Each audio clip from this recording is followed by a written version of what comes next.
ನಮಸ್ತೆ, welcome back to my YouTube channel. ಇವತ್ತು ನಾನು ಎಲ್ಲ ತರಕಾರಿಗಳು ಏನೆಲ್ಲ ಉಳಿದಿರುತ್ತೆ ಆ ಥರ ತರಕಾರಿಗಳನ್ನ ಉಪಯೋಗಿಸ್ಕೊಂಡು ಒಂದು ಗ್ರೇವಿ ಮಾಡೋದು ಹೇಗೆ ಅನ್ನೋದನ್ನು ತೋರಿಸ್ತಿದ್ದೀನಿ.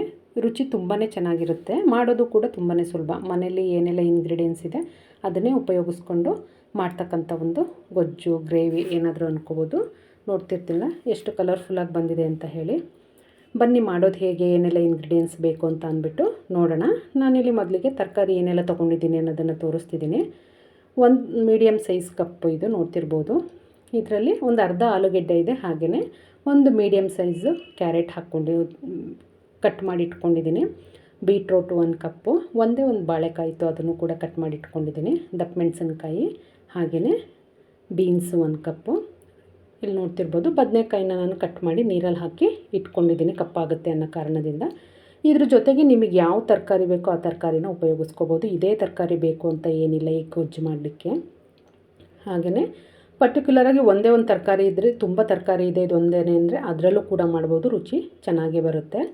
ಮೊದಲಿಗೆ ಸ್ಟವ್ ಮೇಲೆ ಒಂದು ಪಾತ್ರೆ ಇಟ್ಕೊಂಡು ಅದಕ್ಕೊಂದು 2 ಸ್ಪೂನ್ ಎಣ್ಣೆನ ಹಾಕ್ಕೊಂಡು, ಎಣ್ಣೆ ಕಾದ ನಂತರ ಸಾಸಿವೆ, ಜೀರಿಗೆ, ಹಾಗೆಯೇ ಒಣಮೆಣಸಿನ್ಕಾಯಿ ಮತ್ತು ಕಡಲೆಬೇಳೆ ಹಾಕ್ಕೊಂಡು, ಕಡಲೆಬೇಳೆ ಹೊಂಬಣ್ಣ ಬರೋ ತನಕ ಹುರ್ಕೋಬೇಕಾಗುತ್ತೆ. ಅದಾದ ನಂತರ ಈರುಳ್ಳಿ ನೀವು ಬೇಕಂತ ಅಂದರೆ ಸೇರಿಸ್ಕೊಳ್ಳಿ, ಬೇಡ ಅಂತ ಅಂದರೆ ಸ್ಕಿಪ್ ಮಾಡ್ಕೋಬೋದು. ಏನು ರುಚಿಲೇನಂತ ವ್ಯತ್ಯಾಸ ಆಗೋಲ್ಲ. ಇಲ್ಲಿ ನಾನು ಒಂದು ಮೀಡಿಯಮ್ ಸೈಜ್ ಈರುಳ್ಳಿನ ಹಾಕ್ಕೊಳ್ತಾ ಇದ್ದೀನಿ. ಈರುಳ್ಳಿನ ಎಣ್ಣೆಯಲ್ಲಿ ಫ್ರೈ ಮಾಡಿಕೊಂಡು ಅದಾದ ನಂತರ ಕರಿಬೇವನ್ನು ಕೂಡ ಇಲ್ಲಿ ಸೇರಿಸ್ಕೊಳ್ತಾ ಇದ್ದೀನಿ. ಕರಿಬೇವು ಈರುಳ್ಳಿ ಎಲ್ಲ ಫ್ರೈ ಆದ ನಂತರ ಇದಕ್ಕೆ ತರಕಾರಿ ಏನು ಇಟ್ಕೊಂಡಿದ್ದೆ ಅದನ್ನು ಒಂದೊಂದೇ ಹಾಕ್ಕೊಳ್ತಾ ಇದ್ದೀನಿ. ನೋಡ್ತಿರ್ಬೋದು ಕ್ಯಾರೆಟು, ಆಲೂಗೆಡ್ಡೆ, ಹಾಗೆಯೇ ಬೀಟ್ರೋಟು, ಬೀನ್ಸು, ಬಾಳೆಕಾಯಿ, ಬದನೆಕಾಯಿ ಏನು ಹೆಚ್ಚಿಟ್ಕೊಂಡಿದ್ದೆ ಅದನ್ನು, ದಪ್ಪ ಮೆಣಸಿನ್ಕಾಯಿ ಒಂದು ಅರ್ಧ ದಪ್ಪ ಮೆಣಸಿನ್ಕಾಯಿ ತೊಗೊಂಡಿದ್ದೀನಿ ಇಲ್ಲ ಅಷ್ಟೇ. ಬದನೆಕಾಯಿನ ಕಪ್ಪಾಗುತ್ತೆ ಅನ್ನೋ ಕಾರಣದಿಂದ ನೀರಲ್ಲಿ ಹಾಕಿಟ್ಕೊಂಡಿದ್ದೀನಿ. ಎಲ್ಲವನ್ನು ಸೇರಿಸ್ಕೊಂಡು ಒಗ್ಗರಣೆಯಲ್ಲಿ ನೀಟಾಗಿ 1 ರಿಂದ 2 ನಿಮಿಷ ಕೈ ಆಡ್ಕೋಬೇಕಾಗುತ್ತೆ. ಈ ಥರ ಒಗ್ಗರಣೆಯಲ್ಲಿ ಕೈ ಆಡ್ಕೊಳ್ಳೋದ್ರಿಂದ ರುಚಿನೂ ಚೆನ್ನಾಗಾಗುತ್ತೆ.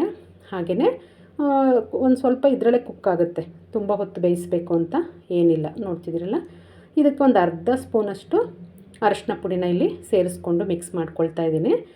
ಹಾಗೆಯೇ ಇದು ಬೇಯಲಿಕ್ಕೆ ಎಷ್ಟು ಬೇಕಷ್ಟು ನೀರನ್ನು ಕೂಡ ಇಲ್ಲಿ ಹಾಕ್ಕೊಳ್ಬೇಕಾಗುತ್ತೆ. ನೋಡ್ತಿದ್ದೀರಲ್ಲ, ನೀರು ಇಷ್ಟೇ ಬೇಕು ಅಂತೇನಿಲ್ಲ, ಬೇಯೋದಕ್ಕೆ ಎಷ್ಟು ಬೇಕಷ್ಟು ಹಾಕ್ಕೊಂಡು ರುಚಿಗೆ ತಕ್ಕಷ್ಟು ಉಪ್ಪು, ಇಲ್ಲಿ ತರಕಾರಿಗಳಿಗಷ್ಟೇ ನಾವು ಉಪ್ಪನ್ನು ಸೇರಿಸ್ಕೊಳ್ಬೇಕಾಗತ್ತೆ. ನೋಡ್ತಿದ್ದೀರಲ್ಲ, ನಾವು ಗ್ರೇವಿ ರುಬ್ಬಿ ಲಾಸ್ಟಲ್ಲಿ ಮತ್ತೆ ಇನ್ನೊಂದು ಸಲ ಉಪ್ಪನ್ನು ಹಾಕ್ಕೊಳ್ಬೇಕಾಗತ್ತೆ. ಹಾಗಾಗಿ ಈಗ ತರಕಾರಿಗೆ ಎಷ್ಟು ಬೇಕಷ್ಟು ಉಪ್ಪನ್ನು ಸೇರಿಸ್ಕೊಂಡು ಲಿಡ್ನ ಕ್ಲೋಸ್ ಮಾಡಿ 2 ರಿಂದ 3 ನಿಮಿಷ ಬೇಯಿಸ್ಕೊಂಡ್ರೆ ನಮಗೆ ರೆಡಿಯಾಗುತ್ತೆ, ತರಕಾರಿ ಬೇಯುತ್ತೆ. ಅಷ್ಟರಲ್ಲಿ ನಾವು ಅದಕ್ಕೆ ಏನು ಬೇಕು ಮಸಾಲೆ ರುಬ್ಕೊಳ್ಳೋಣ. ಮಸಾಲೆಗೂ ಕೂಡ ತುಂಬ ಕಡಿಮೆ ಇಂಗ್ರೀಡಿಯೆಂಟ್ಸು.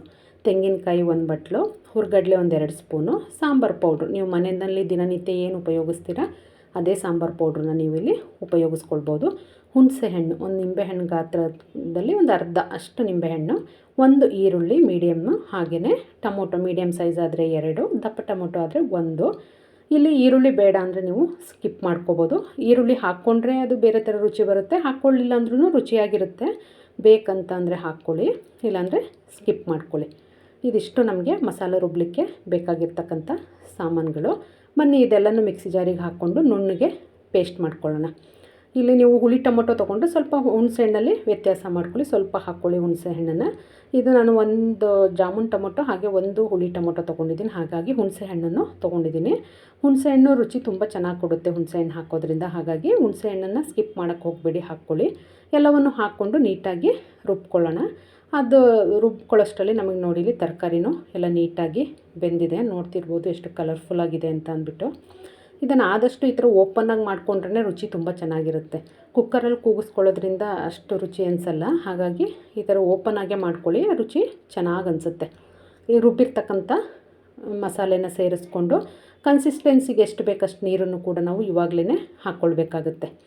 ಹಾಕ್ಕೊಂಡು ನೀಟಾಗಿ ತರಕಾರಿ ಹಾಗೆ ಮಸಾಲ ಎಲ್ಲವನ್ನು ನೀಟಾಗಿ ಮಿಕ್ಸ್ ಮಾಡಿಕೊಂಡು 1 ನಿಮಿಷ ಬೇಯಿಸ್ಕೋಬೇಕಾಗತ್ತೆ. ಇದು ಆದಷ್ಟು ಓಪನ್ನಾಗೆ ಬೇಯಿಸ್ಕೋಬೇಕು. ನಾವೇನು ಮಸಾಲೆ ರುಬ್ಬಿ ಹಾಕ್ತೀವಿ, ಮಸಾಲೆ ರುಬ್ಬಿ ಹಾಕಿದ್ಮೇಲೆ ಓಪನ್ನಾಗಿ ಬೇಯಿಸ್ಕೋಬೇಕು. ಇಲ್ಲಿ ಕೊತ್ತಂಬರಿ ಸೊಪ್ಪನ್ನು ಹಾಕ್ಕೊಳ್ತಾ ಇದ್ದೀನಿ. ಓಪನ್ನಾಗಿ ಬೇಯಿಸೋದ್ರಿಂದ ಹಸಿ ವಾಸನೆ ಎಲ್ಲ ಹೋಗುತ್ತಲ್ಲ, ರುಚಿ ತುಂಬ ಚೆನ್ನಾಗಾಗುತ್ತೆ. ಲಿಡ್ನ ಕ್ಲೋಸ್ ಮಾಡೋದ್ರಿಂದ ಏನಾಗುತ್ತೆ, ಆ ತೆಂಗಿನಕಾಯಿ ಮಸಾಲೆದೆಲ್ಲ ಹಸಿ ವಾಸನೆ ಹಾಗೆ ಉಳ್ಕೊಂಬಿಡುತ್ತೆ. ಹಾಗಾಗಿ ಮಸಾಲೆ ಹಾಕಿದ ನಂತರ ಲಿಡ್ನ ಕ್ಲೋಸ್ ಮಾಡೋಕ್ಕೆ ಹೋಗಬೇಡಿ, ಮೀಡಿಯಮ್ ಫ್ಲೇಮಲ್ಲಿ ಹಾಗೆಯೇ ಬೇಯಿಸ್ಕೊಳ್ಳಿ. ತರಕಾರಿ ಎಲ್ಲ ಕುಕ್ ಆಗಿರುತ್ತೆ. ಜಸ್ಟ್ ಆ ಮಸಾಲೆ ಅಷ್ಟೇ ಹಸಿ ವಾಸನೆ ಹೋಗಬೇಕು ನಮಗೆ. ನೋಡ್ತಿದ್ದೀರಲ್ಲ ಎಷ್ಟು ಕಲರ್ಫುಲ್ಲಾಗಿ ಬಂದಿದೆ ಅಂತ ಹೇಳಿ.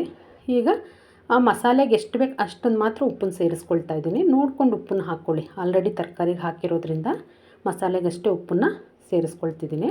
ನೋಡ್ತಿದ್ದೀರಲ್ಲ ಎಷ್ಟು ಕಲರ್ಫುಲ್ಲಾಗಿ ಬಂದಿದೆ ಅಂತೇಳಿ. ಇದು ರೊಟ್ಟಿ, ಚಪಾತಿ, ಅನ್ನ ಯಾವುದಕ್ಕಾದ್ರೂ ಒಳ್ಳೆ ಕಾಂಬಿನೇಷನ್ನು. ತುಂಬ ಮೈಲ್ಡಾಗಿರುತ್ತೆ, ತಿಂದ್ರೂ ತುಂಬ ಮಸಾಲೆ ಅಂತ ಅನಿಸಲ್ಲ. ಹಾಗಾಗಿ ಮಾಡ್ಕೊಳ್ಳಿ ಒಂದು ಸಲ ಮನೆಯಲ್ಲಿ. ತರಕಾರಿ ಯಾವ ತರಕಾರಿ ಇರುತ್ತೆ ಆ ತರಕಾರಿನಲ್ಲಿ ಆರಾಮಾಗಿ ಮಾಡ್ಕೋಬೋದು. ನೋಡ್ತಿದ್ದೀರಲ್ಲ, ಇದನ್ನು ಓಪನ್ನಾಗಿ ಒಂದು 2 ರಿಂದ 3 ನಿಮಿಷ ಮೀಡಿಯಮ್ ಫ್ಲೇಮಲ್ಲಿ ಓಪನ್ನಾಗಿ ಬೇಯಿಸ್ಕೊಂಡ್ರೆ ನಮಗೆ ಮಿಕ್ಸ್ ತರಕಾರಿ ಗ್ರೇವಿ ಅಥವಾ ಗೊಜ್ಜು ರೆಡಿನೇ ಆಗೋಗುತ್ತೆ. ನೋಡ್ತಿದ್ದೀರಲ್ಲ, ಈ ಥರ ಸುತ್ತವೂ ಬಬಲ್ಸ್ ಬಂದಿದೆ ಅಂತ ಅಂದರೆ ನಮಗೆ ಉಪ್ಪು, ಖಾರ, ಹುಳಿ ಎಲ್ಲ ಹದವಾಗಿ ಹಾಕ್ಕೊಂಡಿದ್ದೀವಿ ಅಂತ ಹೇಳಿ. ಅದು ಒಂದು ಏನಾದ್ರು ವ್ಯತ್ಯಾಸ ಆದ್ರೂ ಅದು ಒಂದು ಕಡೆ ಬಬಲ್ಸ್ ಬರಲ್ಲ ಆ ಥರ. ಹಾಗಾಗಿ ನೋಡ್ತಿದ್ದೀರಲ್ಲ, ನಾನು ಇಲ್ಲಿ ಸರ್ವ್ ಮಾಡಿ ತೋರಿಸಿದ್ದೀನಿ ಎಷ್ಟು ಕಲರ್ಫುಲ್ಲಾಗಿ ಬಂದಿದೆ ಅಂತ ಹೇಳಿ. ಯಾರೆಲ್ಲ ಹೊಸದಾಗಿ ಚಾನಲ್ ನೋಡ್ತಿದ್ದೀರಾ ಸಬ್ಸ್ಕ್ರೈಬ್ ಮಾಡ್ಕೊಂಡು ನೋಡಿ. Thank you for watching.